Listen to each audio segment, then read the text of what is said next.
channel, balik lagi barengan gue Risma Wow.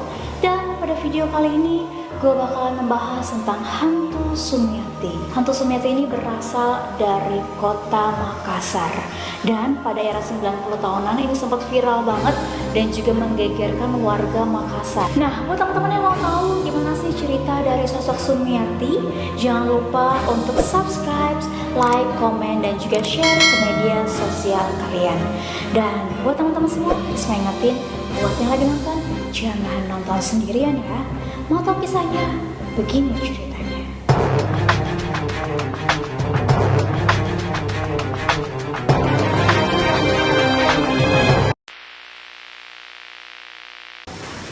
Di era 90-an, saat itu Makassar masih bernama Ujung Pandang.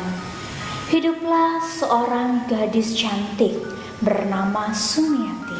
Sumiati bukan asli warga Makassar. Ia adalah warga pendatang yang mencoba peruntungan di kota Makassar. Dikisahkan sosok Sumiati sempat diperkosa oleh segerombolan pria, yang mana pria ini merupakan supir angkot dan tukang becak. Saat itu ia berjalan sendiri di malam hari dan ia dibekap. Ia mencoba berteriak, namun pada saat itu keadaan sangat sepi sehingga apa daya, warga pun tidak mendengarnya. Setelah ia diperkosa, ia dibuang di pinggiran sungai yang ada di kota Makassar. Saat itu ia masih dalam kondisi hidup, namun sayangnya ia tidak bisa mengenali para pelaku pemerkosa. Ia hanya mengenali bahwa salah satu dari pemerkosa menggunakan baju berwarna merah. Sumiati saat itu merasa sangat frustasi. Ia sangat sedih karena kesuciannya direnggut oleh segerombolan pria keji yang tidak bertanggung jawab. Ia berusaha untuk menutupi aibnya dan ia akhirnya menghabisi nyawanya dengan gantung diri di jembatan Forest Dam. Mayatnya beberapa hari baru ditemukan oleh warga sekitar. Sejak kematian Sumiati, arwahnya menuntut balas. Ia selalu bergentayangan di sekitar kota Makassar. Ia tidak hanya menampakkan dirinya, bukan hanya pada satu sudut ataupun satu tempat, namun ia muncul di berbagai sudut di kota Makassar dan Sulawesi Selatan. Sumiati menghantui pria khususnya yang menggunakan baju berwarna merah, karena pada saat itu Sumiati tidak mengenali sosok wajah pelaku yang memperkosanya. Ia hanya mengingat bahwa salah satu dari pelaku menggunakan baju berwarna merah. Arwah Sumiati kerap muncul di pohon beringin di salah satu hutan lindung yang ada di kota Makassar. Ia juga kerap muncul di Taman Macan yang sudah sangat terkenal sekali di kota Makassar. Ia juga sempat muncul di rumah sakit saat ia dimandikan sebelum ia disemayamkan.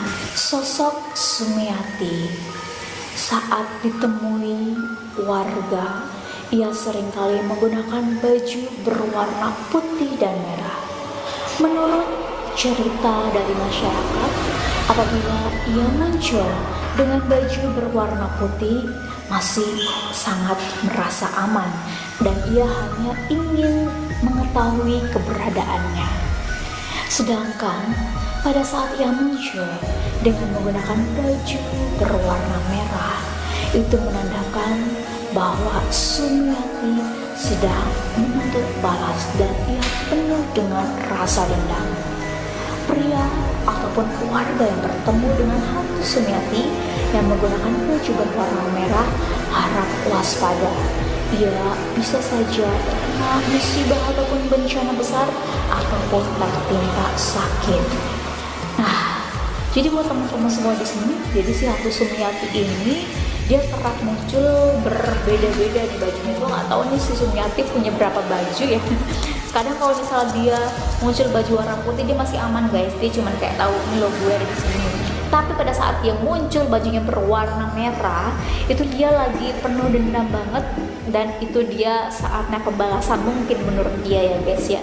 Ini cerita ini benar-benar viral banget sampai di kota Makassar tuh pada saat itu takut banget kalau misalnya keluar rumah malam hari karena takut ketemu sama si sosok Sumiati ini. Itu tadi kisah Sumiati menurut beberapa cerita dari warga sekitar. Di sini sih sampai sempat banget difilmkan dan ini berbeda-beda banget kisahnya. Kalau misalnya kisah dari film nih guys yang gua tonton dari awal sampai akhir, jadi si Sumiati ini emang bener-bener dia sosok gadis yang sangat cantik banget hingga semua pria menggilai. Pada saat itu si Sumiati ini dijodohkan sama pria yang dipilihkan oleh orang tuanya. Namun prianya ini dia tuh pergi berlayar ya.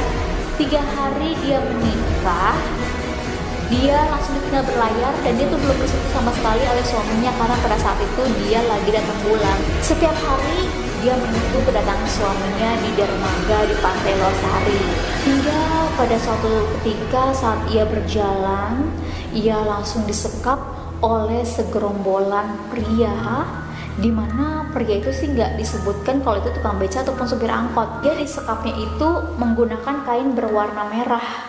Nah, habis itu guys, setelah dia habis diperkosa, dia langsung gantung diri di tempat itu.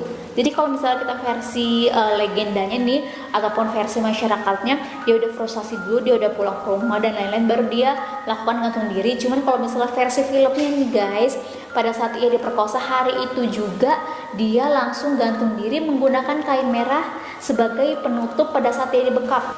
Kalau menurut cerita di film, si Sumiati ini dia memang langsung gentayangan dan langsung menemui sosok dari para pelakunya. Dan pada saat itu suaminya itu bercerita, ya kan, di film itu jadi suami itu bercerita bahwa dia tuh nggak muncul di taman ataupun di mana-mana, dia hanya menuntut balas kepada para pelaku yang udah memperkosa dirinya. Jadi emang bener-bener banyak banget versi, banyak banget berbagai ceritanya, kita nggak tahu mana yang bener nih guys. Jadi semuanya Risma serahin ke kalian semua. Tapi pada saat itu bener-bener kota Makassar dibuat geger. Coba deh buat kalian mungkin tetangganya ataupun mungkin orang tuanya warga Makassar yang hidup ataupun ada zaman di 90-an pasti tahu banget tentang cerita si Sumiati ini. Oke deh guys, itu dia cerita dari hantu Sumiati. Gue nggak tahu tuh kalau misal percaya nggak percaya, semua terserah pada kalian. Risma di sini hanya berbagi cerita aja yang telah berkembang luas di masyarakat. Jangan lupa untuk bantu channel ini dengan cara subscribe, like, dan juga komen serta share ke media sosial kalian ya. Nah, buat teman-teman semua juga jangan lupa untuk follow Instagram gue di @risma_wow. Thank you.